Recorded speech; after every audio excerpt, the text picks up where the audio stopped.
Welcome to Have I Got News for You? I'm Kathy Burke. In the news this week, on his way to a conference about the origins of the universe, Stephen Hawking regrets demanding a police escort.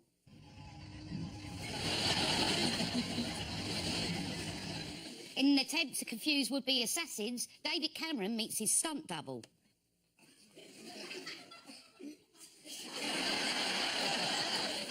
And leading scientists predict that future generations will struggle to overcome the forces of friction and gravity.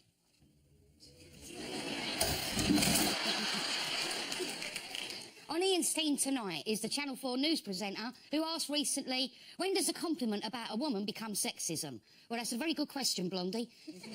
Please welcome Kathy Newman. And with Paul tonight is a surreal comedian who says he likes to look for faces in cakes. Give it a couple of hours and I know we'll be able to find at least one face in a cake. Please welcome Ross Noble. And we start with the biggest stories of the week. Ian and Kathy, would you take a look at this, please? That's the latest spying technology. That's you before deadline. Oh, and that's the snooper. This is this new bill. The surveillance bill, or you call it the Snoopers Charter. All right. Yes, I would, Kathy. They've got this new draft investigatory powers bill, and they're going to have your entire internet history, your phone, everything, saved for a year. So it's safe from hackers. There was a lot of spin, wasn't there, before this, that they were retreating from some things, it wasn't going to be as bad as all that. Well, that's what the government usually does. It tells you it's going to confiscate your entire life, and then brings in a bill saying we'll only have half of it. And everyone goes, God, Theresa May, she's so nice. She's going to have everything I've ever done or known. But now it's just this tiny bit of everything. So this is the second go they've had at passing the bill. What happened the first time? The Lib Dems voted it down, didn't they? Yeah. They called it the Snoopers Charter. Yeah, and look what happened to them. Oh, yeah. And what do the security services want? Everything. Yes, they would like to access every single piece of information or personal data exchanged over the internet, ever. There's certain safeguards, but on the whole, it's still a bit of an attack on personal liberty, I think. But it is a popular measure. Well, with who? Well, the public aren't as bothered about it as you are, the polls say. So I hate to make cheap points, but... Are you bothered about it? Yeah. You would be with my browsing history. I'm just saying that, you know. I mean, I didn't know what to think, but then I saw this documentary called Spectre. Everybody's against it. It's true, they all like M. He was against more surveillance. Bond. The only person who was for it was the bloke with the cat. Postman Pat. Is he for? Has he been opening our mail the whole time? That's disgusting. Yeah. Mrs. Goggins in the post office, she's up to her neck in it. Yeah. I think she was arrested. There was some accounting difficulties.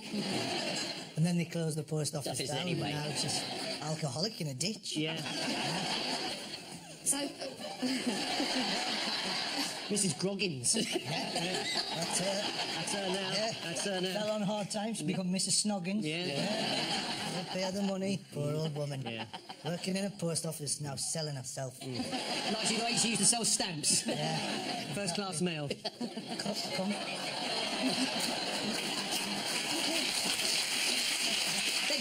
They're groaning and clapping at their own jokes. Good. And what won't they get with this new bill?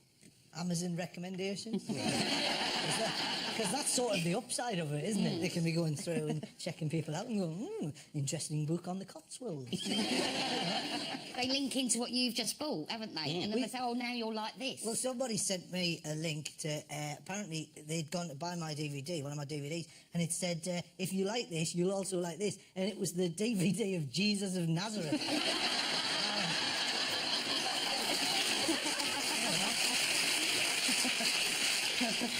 There's a new technical advance has made the job of the security services much harder for the last few years. What, So moving is from that? the brick phone to the smartphone? Well, it's encryption. Oh. According to the Telegraph, the biggest problem is when you get something that's encrypted at both ends. Well, I've had a few mornings like that, that's all I can say.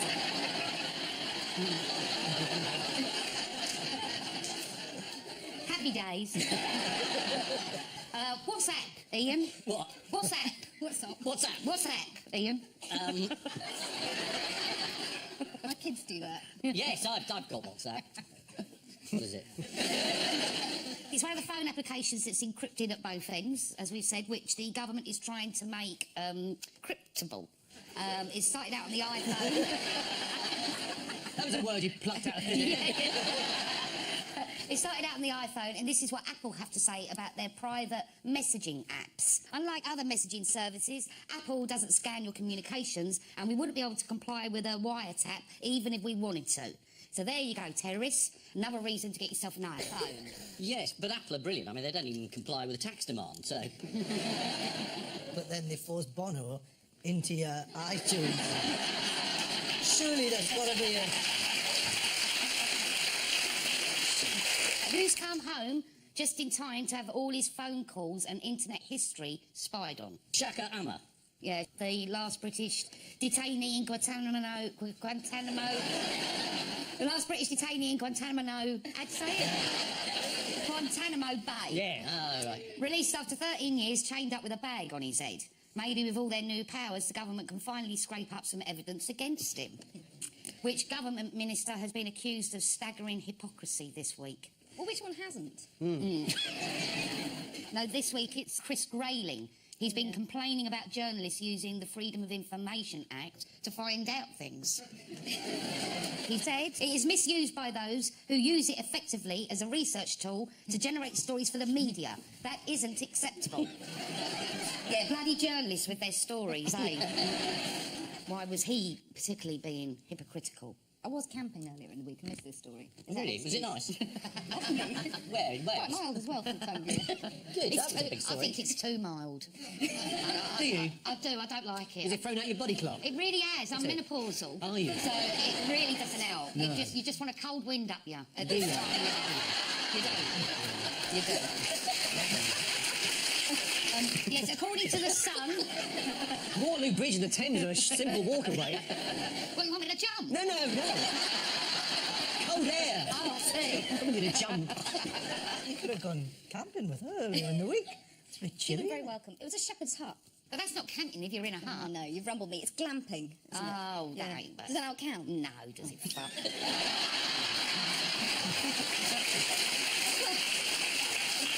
Wish I'd thought of that. I should have just gone camping, and every question I'd just go, oh, well, I was up a mountain, wasn't I? There's me reading papers and stuff. I'm an idiot. Right, according to The Sun, Grayling was the Tories' chief political attack dog, and in 2009, more than 50 articles generated by Freedom of Information figures appeared with his quotes blasting Labour. Actually, he was always keen to claim credit for... I remember him doing a live interview once at a Tory conference. Do you remember this? And he was something was put to him, and he said, that is a terrible gimmick. And then they said, oh, it's one of your policies. And so now, what revealing document from the early part of the 21st century has come to light recently through good old-fashioned leaking? Don't know, I was up Ben Nevis. Too much information.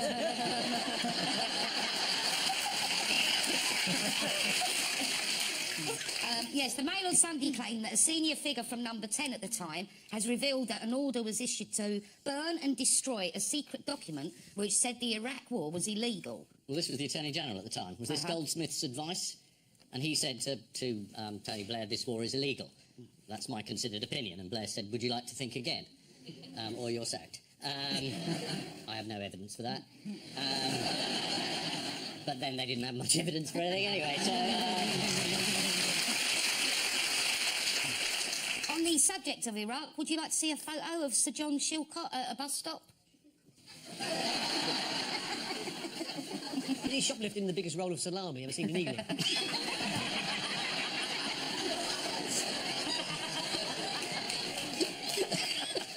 Right, this is the government Snoopers Charter. And if you sign the online petition against it, bad luck. They know where you live.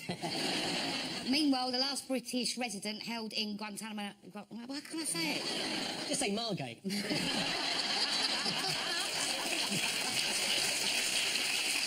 Meanwhile, the last British resident held in Guantanamo Bay was released after 13 years held without charge. According to his father, he told me he is like an old car who hasn't been to see a mechanic for a long time.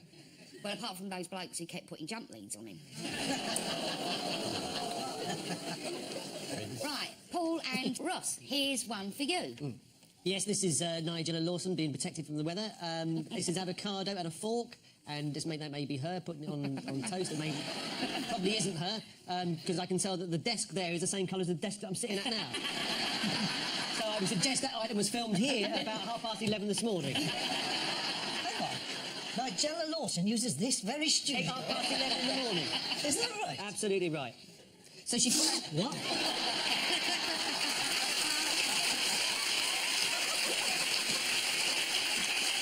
That's a special memory for everybody here, because of course you'll never see that on television.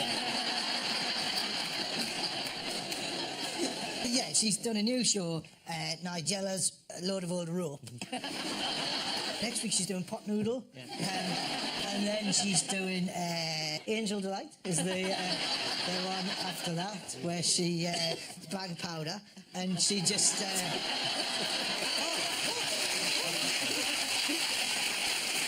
This is the public outrage caused by Nigella Lawson making avocado on toast. So are those the hands of Nigella Lawson? That would make a great game show. I mean, Bring me the hands of Nigella Lawson. So what was Nigella's stroke of genius with the avocado? Did you see this? Nigella seeds, and she licked them off her lips, didn't she? Radish. Well done, Ian, but it wasn't just a normal radish, it was breakfast radish. oh yeah, you don't want to make a terrible faux pas. No. Oh God, is this dessert radish? So what's wrong with you, Nigella? You've made a fool of yourself. Woman. In the preparation of this dish on her TV show, what did Nigella spend a lot of time doing? It's probably pouting, was it? It was a bit of... Well, according to The Independent, a good few seconds were spent watching her scoop out the avocado onto her dinkle broth. Why might this be some kind of clever digital media joke, though, on Nigella's part? Because it's clearly not a recipe and she's taking the piss. Digital because he's using her fingers.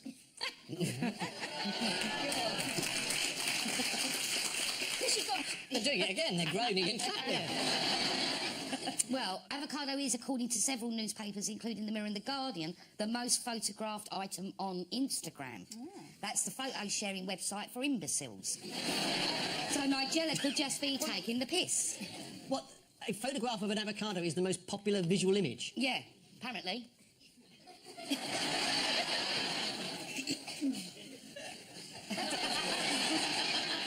Yeah, because it's alphabetical, isn't it? Yeah, but what about an anaconda? That's more interesting than an avocado. Not that nice on toast, though, is it? Yeah, but You struggle getting into the toaster. you have to get baguette. Yeah.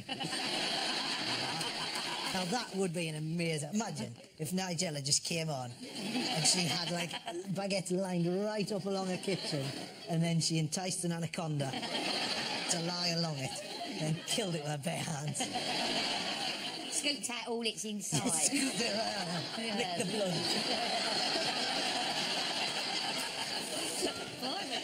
I'd watch it. I would watch it. And then you'd see a shot of her bloody hands. You'd have to guess, are these Nigella?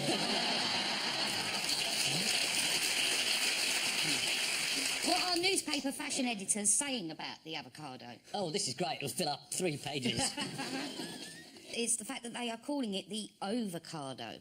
It's because it's last year, it's toast, basically. The avocado is toast. So, how did Guardian fashion journalist Jess Cartner-Morley put the final nail in the avocado's coffin? She said, avocado is too reminiscent of the 70s bathroom suite. The Pantone charts of today are all moody lead and greys, chalky whites, blues, every other shade.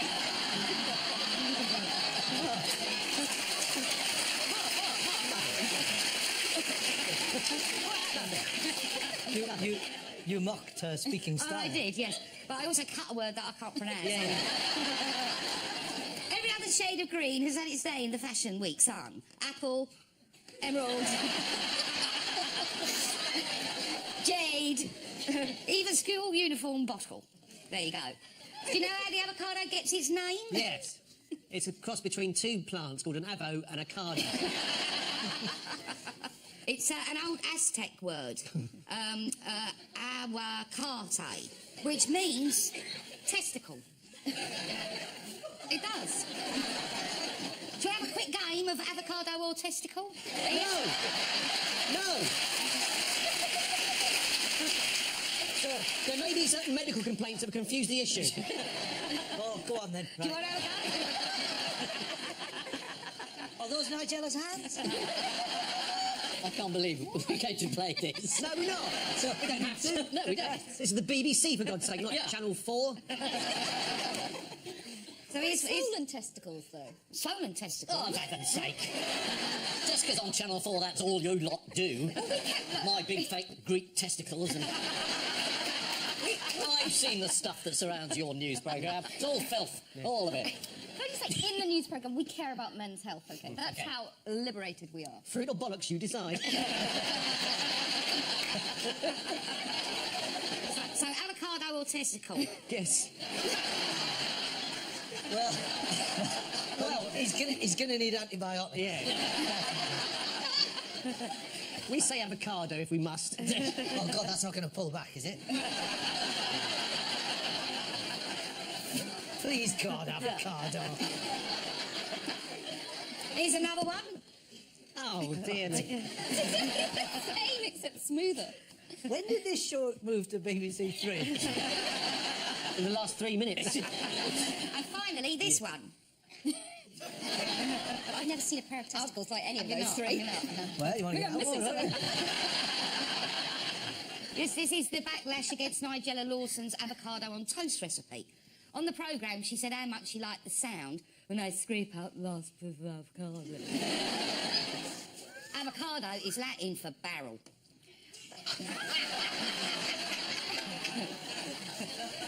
I don't know. All this fuss over an avocado. That's why most people tune into Nigella, to see a ripe upmarket pear. Sorry. And so to round two, the strengthometer of news. Fingers on buzzers, teams. Here's the first one. OK, this is a story about the Prime Minister not wearing a poppy in an old photo on Facebook. Appalling. So his staff said, we better change it and put a poppy on him. And they put a great big one on him to show that he cared. And it was a huge scandal because they'd faked it. I'm not quite sure why it was a big deal. Who was particularly disgusted by the faked photograph? A poppy seller. Piers Morgan. He tweeted both the before and after photos saying, this just about sums up David Cameron. Utter fraud. Fake photos. Imagine.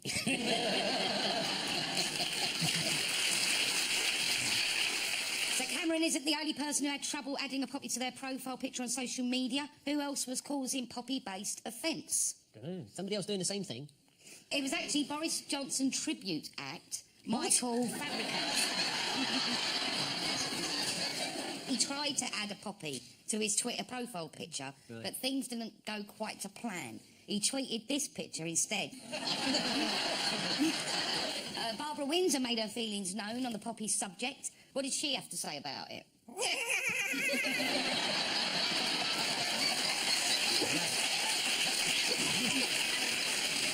This is our Sky News. And perhaps what would you say to those who don't want to wear a poppy? Oh, go sod off for all I care. Oh, she's not in a bubbly mode, is she? Right, which SNP member was caught out on live television this week? There was that woman who, she asked to restart the interview, didn't she? And didn't realise it was a live interview and it was all a bit embarrassing. Yes, it was Bit of a the car crash. SNP's Angela Constance. Shall we have a little look? Yeah. We have to remember that in 2012, sorry, can I, that's 2012. Sorry, I'll be able to do that again? Yeah. I just said 2012, which is... All right, 2012, off you go. Okay. We are live, by the way.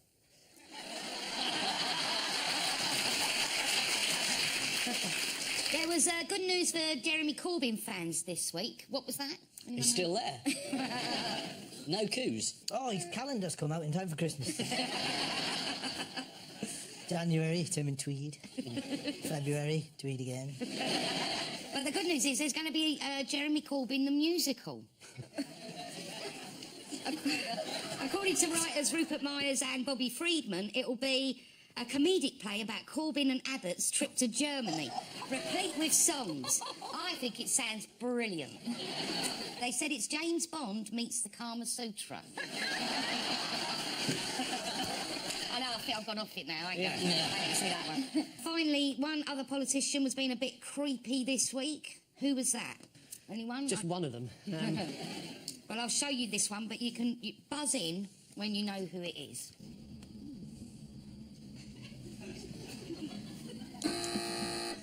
I just thought it'd be funny to buzz in at this point. I have no idea. Is it George Osborne?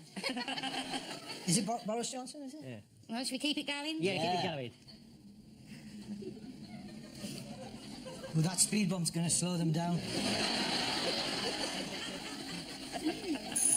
George Galloway, because he's got that hat. Yes, that's a good one. Or Leonard Cohen. Should we see? Is it Orson Welles? Tales of Misfit Imagination. Just an ordinary cop. And I'm running for Mayor of London, 2016. If I'm the mayor, it'll be a greener London. There'll be a ban on trucks and heavy vehicles. It is a bit third man, Harry Lime walking across the fairground, isn't it? Meanwhile, Neil Kinnock warned pacifist Jeremy Corbyn that if the party opposes the renewal of Trident, Labour will not win a general election. He'd know all about that then, wouldn't he? I don't know why they keep describing Corbyn as a pacifist. I mean, he isn't. He disapproves of armed intervention by the West, but he's very happy for other people to kill people. Hamas, Hezbollah, the IRA.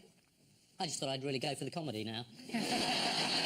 But he's not a pacifist. I mean, he's not a Quaker. He's not someone who doesn't believe in violence. So, there we go.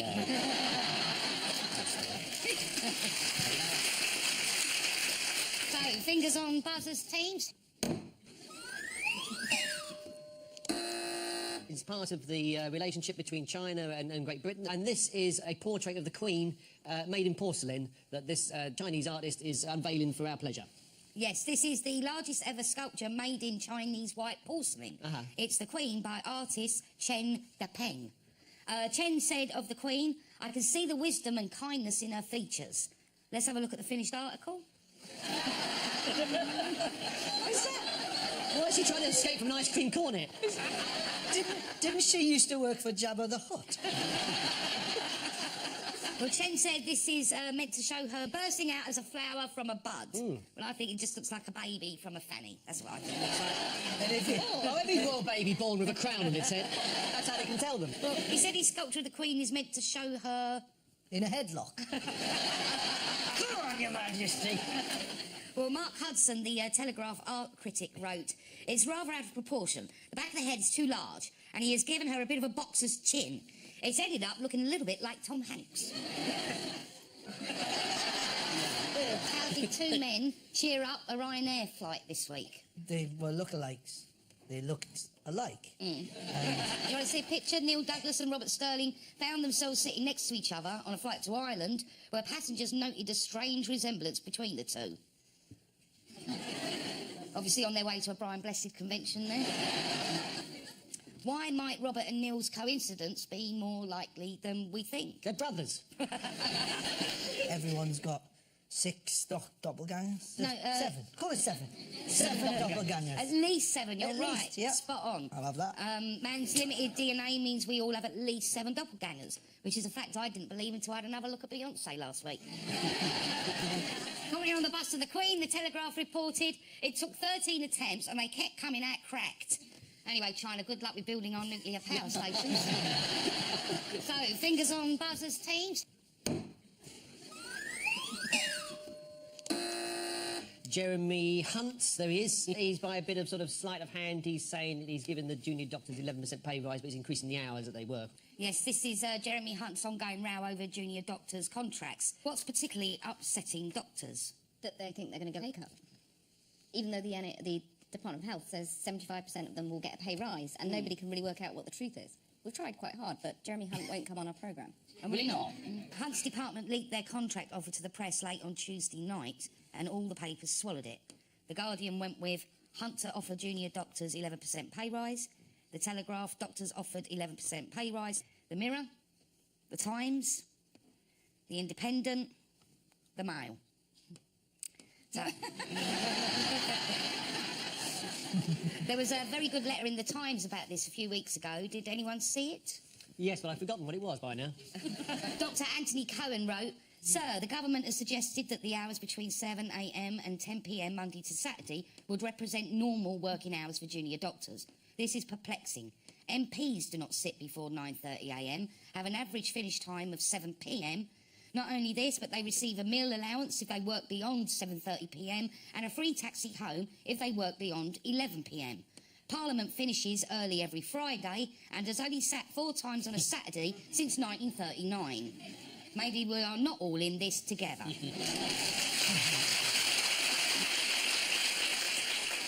Sticking with sciencey stuff, the Times featured a survey this week that revealed some of the toughest questions posed by children that parents are struggling to answer.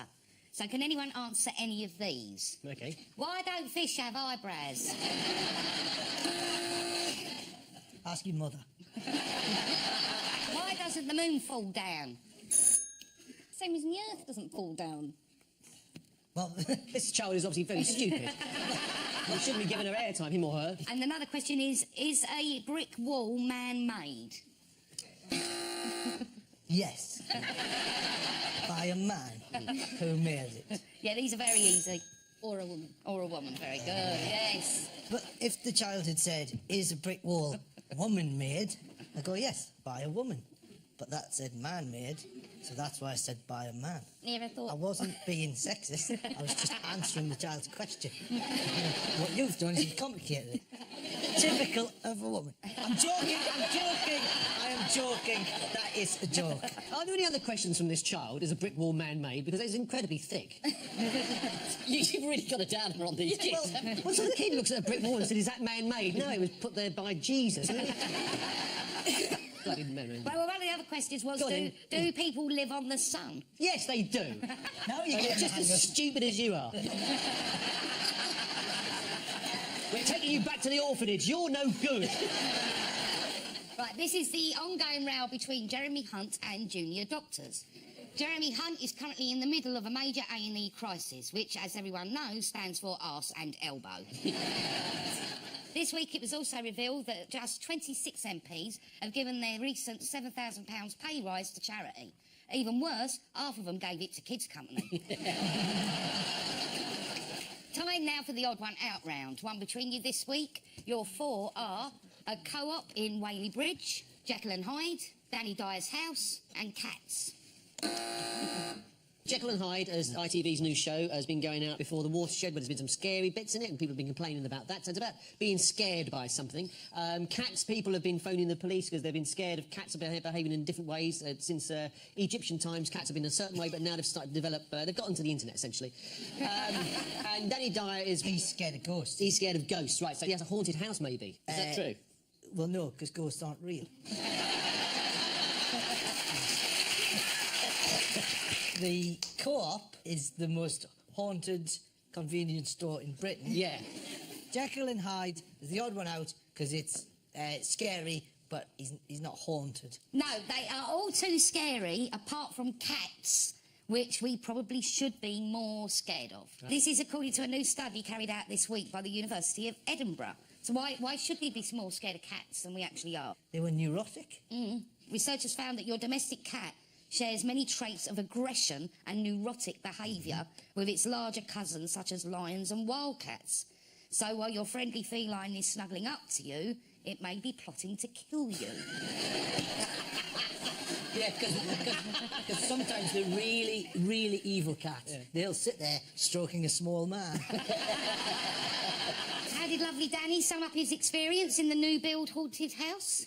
Them willies went right at me.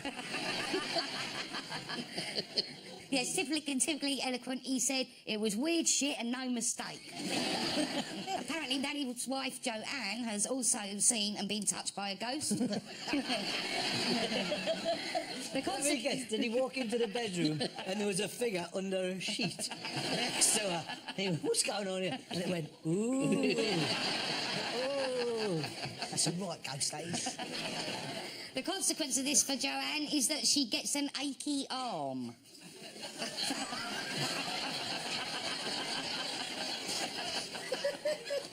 Danny Dyer moved out of his Essex home after believing it was haunted by a ghost. Most actors and EastEnders believe in life after death, Danny. It's called Panto.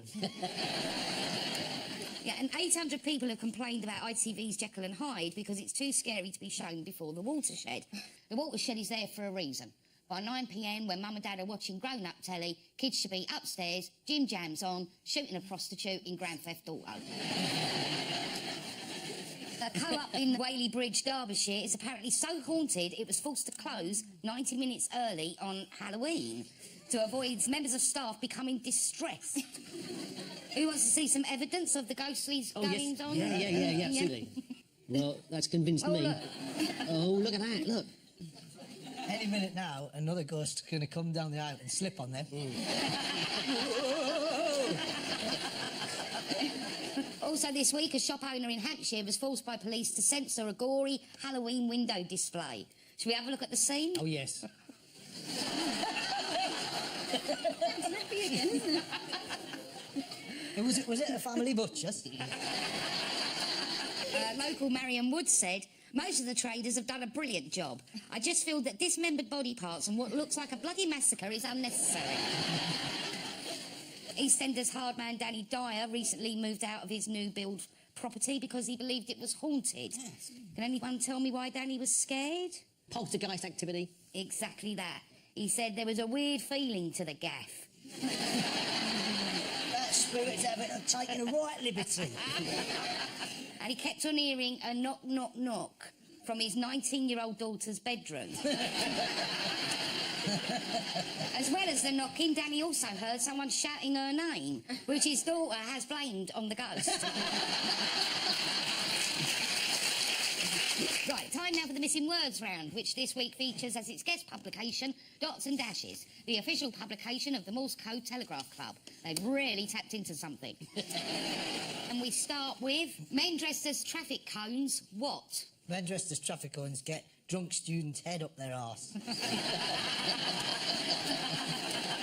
Disrupt the traffic. Yes, men dressed as traffic cones are stopped from blocking road by police. Here they are. You might wonder why on earth a bunch of men should want to dress up as traffic cones, but it's just a small diversion. Next, the Morse Code Telegraph Club was recently the victim of what? Recently the victim of robbery by a woman called Dot who dashed. Outrageous phone hacking? The Morse Code Telegraph Club was recently the victim of repeated cyber attacks from China. This is from Dots and Dashes. The cyber attack meant that the Morse Code Club have had to revamp their web page, which is now at --dot.com. Next, Sir Tom Jones. I am having a DNA test to what? Did it check I'm alive? No, he thought he was to see if he's black or not. That's it, exactly. Sir Tom Jones, I am having a DNA test to see if my ancestors are black. Yes, this was revealed by Sir Tom Jones this week in an interview with The Times. Meanwhile, will.i.am is having a DNA test to check if his ancestors were musical. Next, Britain's oldest tree, what, after 3,000 years? Fed up of squirrels. Cuts loose. Has a sex change. That's close enough there, Ros. Britain's oldest tree comes out as trans after 3,000 years. The Faltingall Yew in Hertfordshire is a male tree, but it has recently started sprouting berries, something only female yew trees do. According to The Guardian, the tree is thought to be 5,000 years old, although now it's a female, it's claiming to be 4,000. And finally, people in East London confused by what? Prospects. It's actually people in East London confused by naked woman on roof. Why would you be confused by that? Well, what's she doing there? Is it her house? Why has she got no clothes? What's she doing on the roof? Or you've paid a fella to put a new satellite dish up. Oh, naked woman! Why? You might pay a woman to put a satellite dish up. Oh, God. Had to be said. That's true, but they're too busy doing important jobs like lawyers and doctors, and they don't piss about with stuff like that.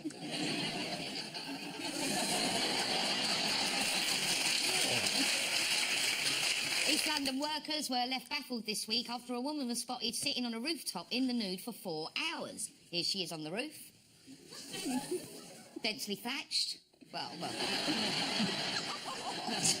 Well, can I just point out she's not wearing a poppy, which is pretty distinct. She perched naked on the roof with her legs astride. Obviously, there were a few whistles. Well, it was windy up there. And so, the final scores are... Ian and Kathy have 7 points, but this week's winners are Paul and Ross with 8. No. But before we go, there's just time for the caption competition. We'll be needing his spirit level in a minute, love. Next. It's a press conference, isn't it? Because he's got a press thing in his hat. Yes. Oh, yeah, Chilcott finally delivers. Very good. And I leave you with news that at the Vatican Synod there are suspicions that 4 out of 5 members may be smuggling in cakes.